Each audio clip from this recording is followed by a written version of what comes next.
So today I want to talk about what it was like having my property manager serve as a general contractor for my 26 unit.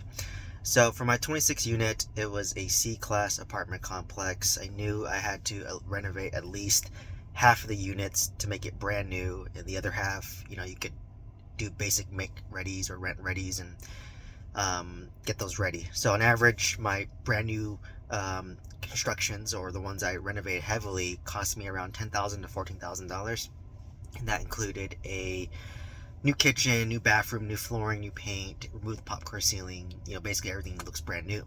For the basic rent readies, that varied between $2,000 to $4,000, and that was just keeping the kitchen cabinets, repainting them, cleaning them, resurfacing them, keeping the laminate flooring, or adding laminate flooring, paint, and maybe a new bathtub kit. So it just really depended. I really left it up to the discretion of my property manager on which ones need a full turn and which ones need a moderate turn.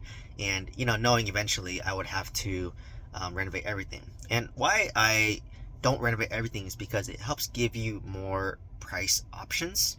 So for example, the premium units, the ones that are fully renovated, are going to rent for the most, right? That one's going to rent the closest to market rent. So for me, that's around $750 to $800 for those fully renovated units, versus the ones where we did basic rent readies. They're not brand new. Those ones are going to be around $600 to $650. So it gives people more options. So let's just say someone doesn't qualify for the premium unit, but they still might qualify for the regular units that not as renovated, but they still like the area, they still like the property, and so it creates more options and helps increase your occupancy, right? If I renovate all 26 units, then I would have to renovate or rent out all units for around $750, $800, and some people can't afford that much. So it's nice to have the option. And what a lot of people like doing was the existing tenants would actually upgrade from the normal unit up into the premium units or the fully renovated units once they were done. So it kind of shows the tenants that, hey, we're raising the rents, but you're getting a brand new unit, new property management, and things are just looking a lot better in general. So I'm not just going in there raising rents and doing absolutely nothing. I'm actually going in there, renovating the units, repainting the exterior, new roof, taking care of the fence, taking care of the trash, making sure everything runs smoothly. So I'm actually taking care of the property and not just going there and raising rents, right? I'd actually give value first, make sure it's known that I want to take care of the property, and at that point I would raise the rents. So kind of back to the story, my property manager, it's a husband and wife duo. The wife, she deals with the day-to-day operations, like leasing the units, and she gives a lot of guidance to her husband, who is the general contractor, as to what renovations we need to do in order to maximize the rents and to get a good variety. So they would do walkthroughs together, and they would discuss, okay, this unit probably needs to be a full turn, so it's going to cost this much, or this unit doesn't need that much construction or renovation, and we can get this rent. So we had a good mix of stuff. And for the tenants that we still have from day one, from when I took over the property, we would just give them fix things here and there, right? So they need a new stove, a new fridge, a ceiling fan, a fresh coat of paint. We would ask them what they would want done, and then we would raise their rents a little bit during the lease renewal. So like I said, we just didn't go in there and raise rents. We would give some value while we can, but most of our tenants did turn for the most part. It's just kind of common in apartments. So a tenant would leave, and then you would just turn the unit, whether it's a full rehab or a partial rehab, and then rent it out to the next one. So it's quite a journey. It's quite interesting, and that's how you do real estate long term, right? Like, now that the units are renovated, I don't have to do as much maintenance issues, right? Like, I fixed the water heater, I fixed the plumbing, the electrical, so there shouldn't be any capex or maintenance issues for a long time. So that's what's nice about renovations. And my property managers, like I said, they were a great team, and the husband, who was a general contractor, would basically hire out subcontractors. So he had a guy that he worked with who do the flooring, who would do the roof, who would do the painting, the bathrooms, the kitchen, and they would do 5 units at a time. And why I didn't understand why at first 5 units at a time, because in my mind I was like, well, how about you just finish 1 unit completely and I can rent that out, and that's better for cash flow, right? Like finish a unit, spend $15,000, $14,000 to fix it up, and rent it out for $700, $800, and go to the next one. But what I learned was for the general contractors and subcontractors, it's more efficient if you do multiple units at the same time. So they always did the units in batches of 5, which is not as great for me because I don't get cash flow because I have 5 units that are down. But it's easier for the contractor and easier for the subcontractors, where the kitchen guy will come in, do kitchens for 5 units. The floor guy will come in, do floors for 5 units. The paint guy would come in, do paint for 5 units. And electrical guy would do all 5 units, right? So I would always have 5 units finishing at the same time. At that point, the ball would be passed on to the wife, and then she would start leasing out the units. So, it was crazy. In 1 month, I think we finished 7 units being renovated, and we rented out 7 units in like a month and a half, and each unit was about $700, so it's almost $4,900 worth of cash flow, worth of income, right? Just like that, right? So, now let's kind of talk about fees. So typically, if your property manager serves as your general contractor, or you hire a general contractor who's separate from your property manager, they charge you a general contracting fee. And for my contract, as according to the contract, I pay my property management 7% of the gross rents or gross income. So the gross income includes all the rents, any late fees, any laundry income, if I do parking income, pet income, whatever the total monthly income is, they get 7% of that gross, right? And in addition to that, if they serve as your general contractor as well, since it does take time to coordinate that, my contracted price was 10% of the gross renovation budget. So my gross renovation budget, I'm waiting for the exact numbers because I'm going to actually talk to my property managers today to discuss the finalized fee, but according to the contract, it's 10% of the gross renovation costs. So for me, I think I spent around $300,000. So 10% would be $30,000, and that's for about 2 years worth of work in terms of renovations. So it's about $15,000 a year, and about a little over maybe like $1,200-ish per month for the general contracting fee, and that's pretty typical. So general contracting fees vary from 10% to 20%, but we're actually going to talk today, and they said that they actually want to lower the fee a little bit. Just because mine was a bigger project, it was a lot more money. Obviously it's a $300,000 deal budget, so I think they're gonna give me a little price break. So maybe it'll be like, I don't know, 7-8% instead of 10%, which is nice. And now that my property is cash flowing, I just can pay them their general contracting fee maybe over the next 6 months, and they just can take it from my monthly cash flow. So for example, if I need to pay them let's say $24,000 a month, and I need to pay them over 6 months, it'd be $4,000 per month over the next 6 months, and I'm cash flowing around $8,000, so it's gonna cut my cash flow in half. But I'm not needing to live off of my rental income yet because I still work a full-time W-2. So that's very common.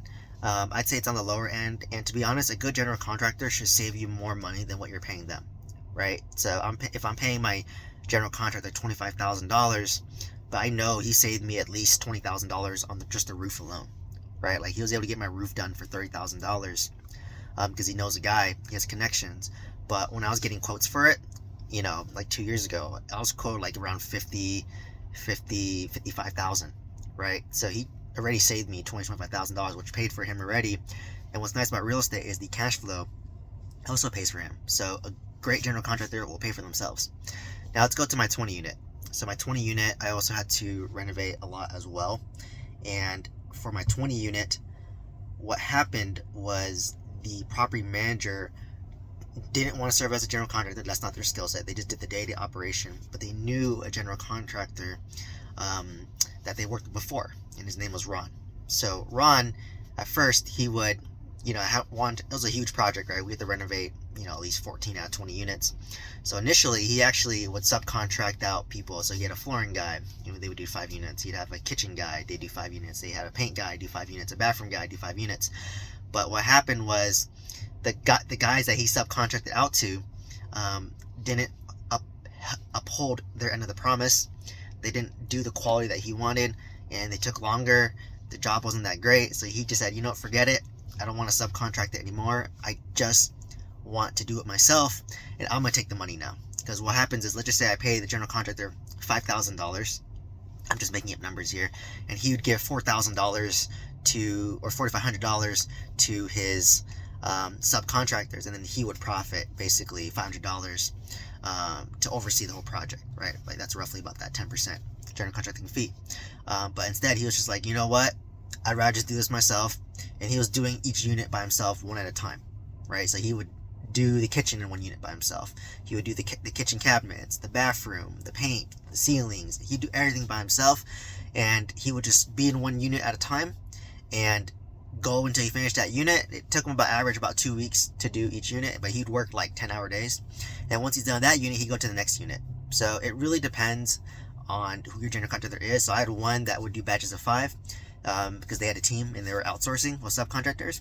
But I had a general contractor who did everything himself, and he would just do one unit at a time, right? Because it was just him, and he'd be there for like 10 hours a day. And what's nice about that is it's more control, so he can give you more accurate timelines. So in that case, I didn't really see the general contracting fee, but I think he just baked it into his price. But in my 20 unit, the average unit cost me around $4,000 to $5,000 to turn it. So, that's kind of the average price, and he probably baked in his fee into that.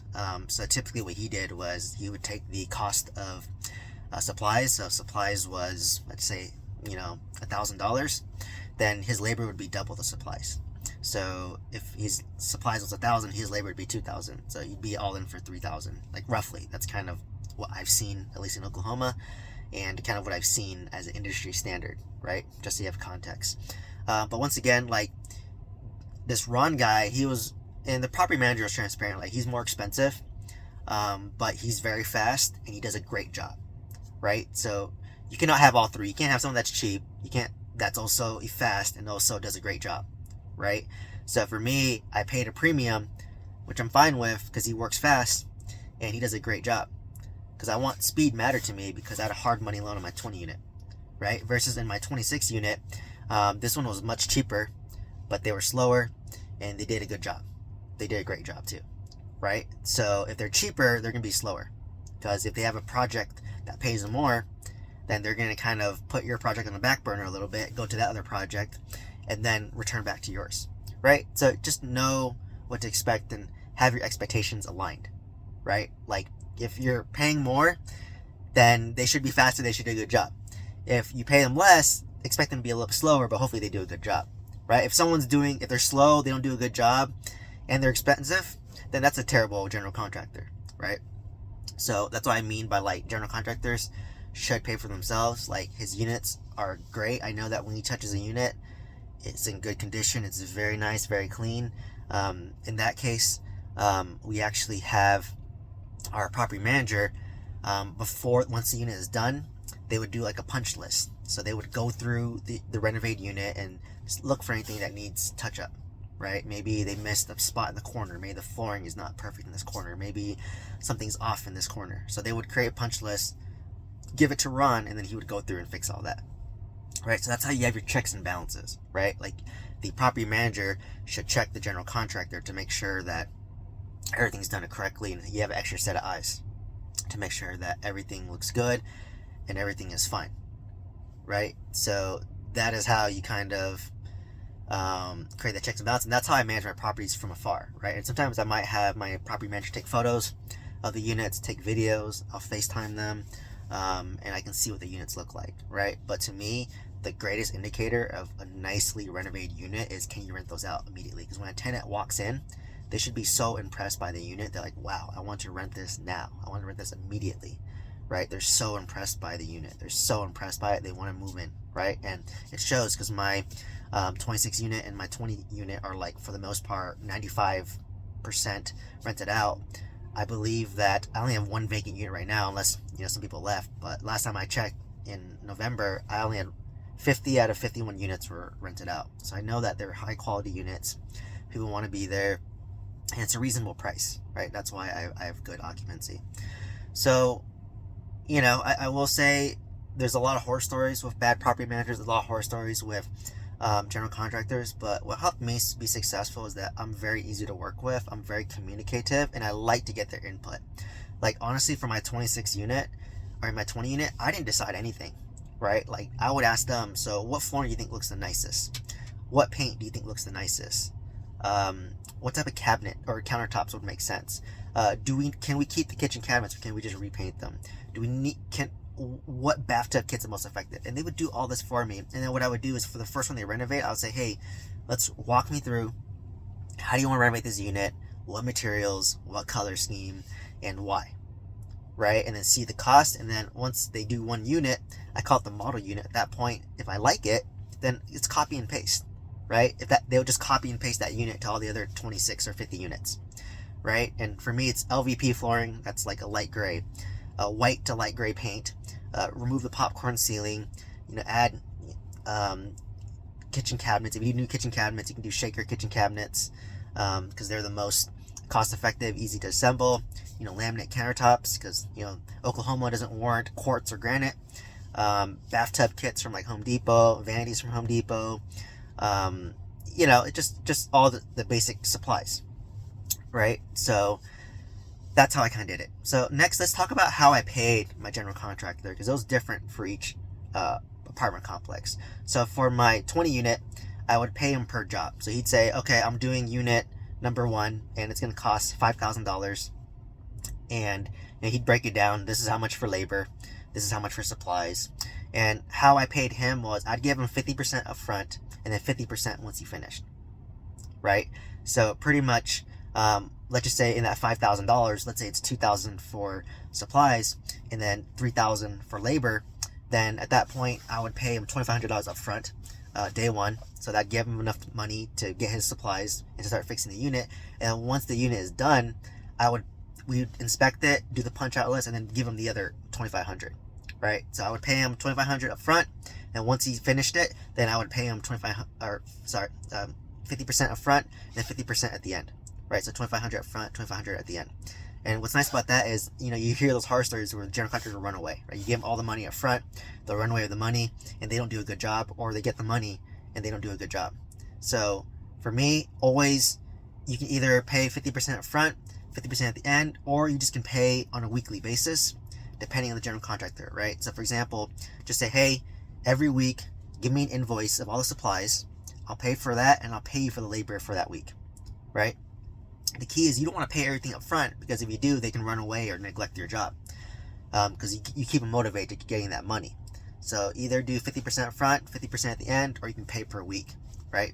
For my 26 unit, so this one was different. So I just paid we would pay the subcontractors. I'd pay for the supplies and pay for the subcontractors, right? So after some subcontractor finished the job, I would pay them for their job. So the flooring guy, once he finished the flooring, I would pay him for the flooring.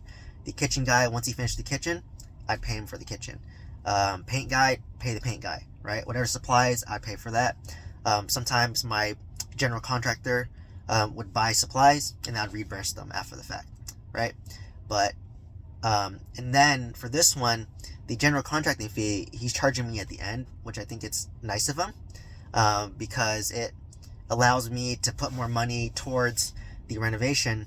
But you have to expect that, right? Like for me, I actually thought that my general contractor was charging me his 10% markup as he was going along, but he actually waited till the end of the project, which took about 2 years. And now we're going to discuss, okay, how much is a general contracting percentage fee going to be? Once again, the contract's 10%, but I'm going to talk to them real soon. And they said that they're looking to lower it a bit, because they're probably looking to get a certain amount based on the work they're doing. So they're very honest, right? That's why I want to buy more real estate with this property manager, because I know that they can renovate more units for me. So overall, hopefully you got some insight as to what it's like working with a general contractor, how to pay the general contractor, and how to work with them to do value add real estate. Because a property manager general contractor is going to be a big part of your team if you want to be successful in multifamily real estate. And there's a lot of contractors out there who are not good. There's a lot of property managers out there who aren't good. So hopefully you found some tips. Let me know if you have any questions down below, and hope to see you in the next one. Thank you so much.